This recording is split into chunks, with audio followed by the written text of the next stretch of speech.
Hello friends, आज हम बात करेंगे इंपॉर्टेंट यूजफुल टॉपिक के बारे में। हाइपरटेंशन एक कॉम्प्लिकेटेड बीमारी है, परेशान करने वाली बीमारी है, बॉडी के हर सिस्टम को एक तरह से खराब करने वाली बीमारी है। आज हम बात करेंगे हाइपरटेंशन के क्या कॉम्प्लिकेशंस होते हैं, किस तरह से वो अलग अलग सिस्टम को अफेक्ट करती है और उन्हें नुकसान पहुंचाती है। तो आज इस पर हम डिस्कशन करेंगे कॉम्प्लिकेशंस ऑफ हाइपरटेंशन क्या होते हैं। टॉपिक पर जाने से पहले जो लोग हमारे चैनल पर नए हैं उन्हें रिक्वेस्ट करूंगी चैनल को सब्सक्राइब करें और वीडियोस को ज़्यादा से ज़्यादा लाइक और शेयर करें। हाइपरटेंशन यानी हाई ब्लड प्रेशर का बीमारी, ज़्यादातर लोगों का नॉर्मल ब्लड प्रेशर 120/80 बोलते हैं। अगर किसी का सिस्टोलिक ब्लड प्रेशर 140 से ज़्यादा है, डायस्टोलिक ब्लड प्रेशर यानी नीचे का ब्लड प्रेशर 90 से ज़्यादा है, तो उनको हाइपरटेंशन में लेबल करते हैं। ये बीमारी में लोगों का मृत्यु दर कई गुना बढ़ जाता है, क्योंकि हाइपरटेंशन सारे सिस्टम्स को थोड़ा थोड़ा अफेक्ट करती है। अलग अलग सिस्टम्स को किस तरह से अफेक्ट करती है इसको डिस्कस करेंगे। सबसे पहले हार्ट का साइज बढ़ जाता है, हार्ट डायलेट हो जाता है, हार्ट को उस एक्स्ट्रा प्रेशर के खिलाफ काम करना पड़ता है, तो हार्ट का वर्क बढ़ जाता है, जिसकी वजह से हार्ट की दीवार की थिकनेस बढ़ जाती है, इसे एलवी हाइपरट्रॉफी बोलते हैं। इसके अलावा हार्ट अटैक आने का रिस्क बढ़ जाता है, और हार्ट को जब बहुत ज़्यादा एक्स्ट्रा काम करना पड़ता है तो हार्ट फेलियर में भी जा सकता है।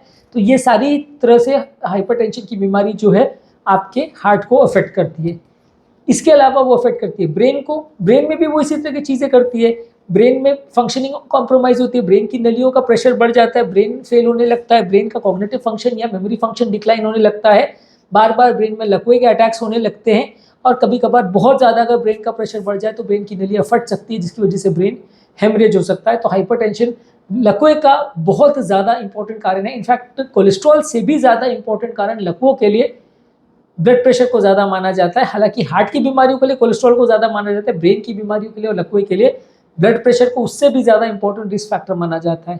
इसके अलावा किडनी को वो अफेक्ट करता है, किडनी की नलियों को भी इस तरह से कॉम्प्रोमाइज़ करता है, नलियों की थिकनेस बढ़ जाती है, किडनी की वेस्ट फिल्टर करने की कैपेसिटी कम हो जाती है, और लंबे समय तक अगर किडनी पर ये प्रेशर क्रिएट करता है तो क्रिएटिनिन वैल्यूज बढ़ने लगते हैं और धीरे धीरे करके किडनी फेल हो जाती है। इसे हाइपरटेंसिव किडनी डिजीज बोलते हैं। जिस तरह से हार्ट की नलियाँ चोक होती है, उसी तरह से हाथ पाँव की नलियाँ भी चोक हो जाती है, हाथ पाँव की नलियाँ भी नैरो हो जाती है, जिसकी वजह से उनमें ब्लॉकेज क्रिएट हो जाता है, और जब भी ब्लॉकेज क्रिएट होता है तो घाव का भरना कॉम्प्रोमाइज होता है, हाथ पाँव में ब्लड सप्लाई कॉम्प्रोमाइज होता है। इसे पेरिफेरल आर्टरी डिजीज बोलते हैं। इसके अलावा आंखों को अफेक्ट करता है।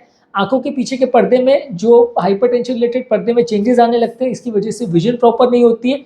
इसको हाइपरटेंसिव रेटिनोपैथी बोलते हैं। लंबे समय तक जब हाइपरटेंशन होता है और बहुत ज़्यादा अगर हाइपरटेंशन होता है तो पर्दे में सूजन हो जाती है, और कई बार पर्दा फट भी जाता है, रेटिनल डिटैचमेंट भी हो जाता है, आंखों के अंदर भी ब्लीडिंग हो जाती है, पेशेंट को आंखों की नलियों में क्लॉट भी हो जाता है, तो आंखों की रोशनी भी इसकी वजह से चली जाती है। इसके अलावा अन्यूरिज्म फॉर्मेशन, यानी जो हार्ट से बड़ी नली जाती है एओर्टा, उसमें कई बार डायलेशन हो जाता है हाई ब्लड प्रेशर की वजह से, और वो फूलने लगता है।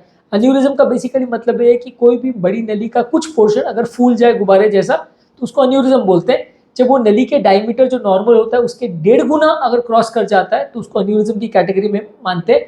मान लीजिए डायमीटर अगर 3 सेंटीमीटर है, वो 4.5 सेंटीमीटर क्रॉस कर जाए तो उसे अन्यूरिज्म की कैटेगरी में माना जाता है। जब अन्यूरिज्म बनने लगता है तो और प्रेशर की वजह से वो और ज़्यादा डायलेट होने लगता है, दीवारें और कच्ची होने लगती है। एक स्टेज ऐसे आता है कि जिससे वो नलियों में जो अन्यूरिज्म बना है वो फट जाता है, और अंदर सडन ब्लीडिंग हो सकती है, जिससे जान का खतरा हो सकता है। अगर ये अन्यूरिज्म सडनली रप्चर हो जाता है तो व्यक्ति की तात्कालिक मृत्यु हो जाती है। अन्यूरिज्म रप्चर या अन्यूरिज्म की वजह से जो नली का अंदर का हिस्सा है वो सडनली डिसेक्ट हो जाता है, फट जाता है, इसकी वजह से भी जान जा सकती है। इसको एओर्टिक डिसेक्शन बोलते हैं। ये भी ब्लड प्रेशर की वजह से काफ़ी पेशेंट्स में होता है कि ब्लड प्रेशर की वजह से जो मेन नली है एओर्टा, उसकी अंदर की लेयर फट जाती है और नलियों के अंदर ब्लड भरना चालू हो जाता है, जिसकी वजह से नली सडनली डायलेट हो जाती है, और अगर एओर्टा फट गई तो विद इन सेकेंड्स आदमी की जान जा सकती है। इसके अलावा मेटाबॉलिक सिंड्रोम करता है। मेटाबॉलिक सिंड्रोम में ये क्या है, बॉडी का शुगर, कोलेस्ट्रॉल और वजन, ये सारी चीज़ों के जो कंट्रोल है उसको कॉम्प्रोमाइज करता है। ये सारे प्रॉब्लम्स जो है एक साथ इंटरप्ले करते हैं, एक साथ ही काम करते हैं। बीपी, शुगर, कोलेस्ट्रॉल, वजन ज़्यादा होना, यानी ये सारे प्रॉब्लम्स एक साथ ही आते हैं, जिसकी वजह से व्यक्ति को इंसुलिन रेजिस्टेंस होने लगता है, कोलेस्ट्रॉल वैल्यूज बढ़ने लगते हैं, और ये सारी प्रॉब्लम भले एक प्रॉब्लम के साथ भी पेशेंट चालू करता है तो धीरे धीरे करके ये सारी चीज़ें आ जाती है। यानी कि लंबे समय तक अगर किसी को बीपी है तो धीरे धीरे करके शुगर हो जाता है, लंबे समय तक किसी को शुगर है तो बीपी होने लगता है, कोलेस्ट्रॉल है तो दोनों प्रॉब्लम होने लगते हैं। तो इस तरह से ये सारी बीमारियां एक साथ आने लगती है।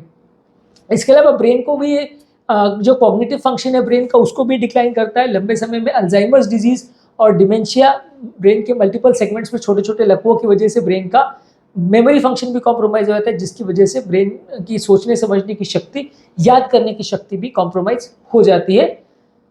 मेल पेशेंट में सेक्सुअल डिस्फंक्शन भी ये कर सकता है, इनफैक्ट फीमेल पेशेंट्स में कर सकता है। बहुत ज़्यादा हाइपरटेंशन अगर हो तो मेल पेशेंट्स में इरेक्टाइल डिस्फंक्शन हो सकता है, और फीमेल पेशेंट्स का भी सेक्सुअल अराउजल और जो ऑर्गेजम मेंटेन करने की जो कैपेसिटी है या इनिशिएट करने की कैपेसिटी है वो चली जाती है, सिक्रीशंस जो है कॉम्प्रोमाइज हो जाते हैं, वहाँ की नलियाँ जो इस चीज़ को गवर्न करती है वो एक तरह से खराब हो जाती है। लंबे समय तक अगर किसी को ब्लड प्रेशर होता है तो उसका स्लीप एपनिया से भी रिलेशन है।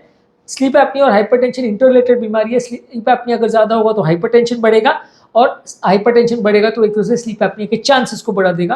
तो ये दोनों ही बीमारी एक साथ होती है जो कि मोटे लोगों में होती है और आपस में इनका इंटररिलेशन होता है। इसके अलावा अगर फीमेल पेशेंट प्रेग्नेंट है तो हाइपरटेंशन की वजह से उसकी प्लेसेंटा की नसें डैमेज होना, वहाँ पे ब्लीडिंग हो जाना, बच्चे का ग्रोथ कॉम्प्रोमाइज होना, माँ का किडनी कॉम्प्रोमाइज होना, ये सारी चीज़ें हो जाती है। प्रेगनेंसी इंड्यूस हाइपरटेंशन अपने आप में एक बहुत बड़ा टॉपिक है, तो इसको हमने अलग वीडियो में डिस्कस किया है, पर यह भी एक बड़ा इशू है कि प्रेगनेंसी के दौरान अगर किसी को हाइपरटेंशन हो जाता है तो वो काफ़ी डेंजरस होता है। इसके अलावा कुछ और बीमारियां जैसे कि कैंसर का, ऑस्टियोपोरोसिस का और मेंटल हेल्थ प्रॉब्लम जैसे कि डिप्रेशन और एंजाइटी का चांस भी हाई ब्लड प्रेशर होने से बढ़ जाता है। यानी कि ये अपने आप में एक मल्टी सिस्टम डिसऑर्डर है जो कि सारे सिस्टम को थोड़ा थोड़ा अफेक्ट करने लगता है। और ऑब्वियसली जब हम हाइपरटेंशन को ट्रीट करते हैं, बहुत सारी दवाइयाँ देते हैं, तो वो दवाइयों के भी थोड़े बहुत साइड इफेक्ट होते हैं। वो दवाइयों की वजह से भी बॉडी का कमजोरी होती है, चक्कर होता है, यूरिनेशन वगैरह ज़्यादा होता है, इलेक्ट्रोलाइट इम्बैलेंस हो जाते हैं, तो ये दवाइयों से रिलेटेड भी प्रॉब्लम होती है। तो हाइपरटेंशन अपने आप में एक सिंगल बीमारी नहीं, एक मल्टी सिस्टम डिसऑर्डर है जो कि सारे सिस्टम को, चाहे वो हार्ट हो, ब्रेन हो, आंखें हो, किडनी हो, मेटाबॉलिक प्रॉब्लम्स हो, ब्रेन का कॉग्निटिव फंक्शन हो, सेक्सुअल डिस्फंक्शन हो, स्लीप एपनिया हो, ये सारी चीज़ों को वो अलग अलग तरह से अफेक्ट कर सकता है। हर पेशेंट में चीज़ें एक साथ हो ऐसा ज़रूरी नहीं है, अलग अलग लोगों में अलग अलग इफेक्ट हो सकता है। पर हाइपरटेंशन को लाइटली नहीं लेना चाहिए क्योंकि ये डेंजरस बीमारी है, और इनमें से एक भी तरह का अगर कॉम्प्लिकेशन हो जाता है तो व्यक्ति की लाइफ हमेशा के लिए खराब हो जाती है। तो हाइपरटेंशन के कॉम्प्लिकेशंस के बारे में एक बेसिक जानकारी होना ज़रूरी है, तभी हम इनको प्रिवेंट कर सकते हैं और तभी एक एक पैरामीटर की असेसमेंट करवा सकते हैं। ऑब्वियसली अगर आपको पता है कि हाइपरटेंशन से हार्ट खराब होता है तभी आप हार्ट का जाके जांच कराओगे। आपको पता है कि ब्रेन खराब होता है या किडनी खराब होता है तो ही आप उसका जांच कराओगे, नहीं तो आप हाइपरटेंशन लेके बैठे रहोगे और उसका कभी जांच ही नहीं कराओगे। जब आपको पता रहेगा कि हाइपरटेंशन से शुगर का कोरिलेशन है तो आप जाके शुगर का चेक कराओगे तो डायबिटीज़ पकड़ में आएगी। जब तक ये इंटर रिलेशन आपको समझ में नहीं आएगा तब तक आप उसको मैनेज प्रॉपर्ली नहीं कर पाओगे, जल्दी डॉक्टर के पास नहीं जा पाओगे, बीमारियां लंबे समय तक अंडर डायग्नोज पड़ी रहेंगी और फिर पेशेंट को लॉन्ग टर्म कॉम्प्लिकेशंस होंगे। तो आज हमने बात करी हाइपरटेंशन के कॉम्प्लिकेशंस या लॉन्ग टर्म प्रॉब्लम्स के बारे में। जो लोग हमारे चैनल पे नए हैं, टॉपिक एंड करने से पहले उन्हें रिक्वेस्ट करूंगा कि चैनल को सब्सक्राइब करें और वीडियोस को ज़्यादा से ज़्यादा लाइक और शेयर करें ताकि सबका बेनिफिट हो सके।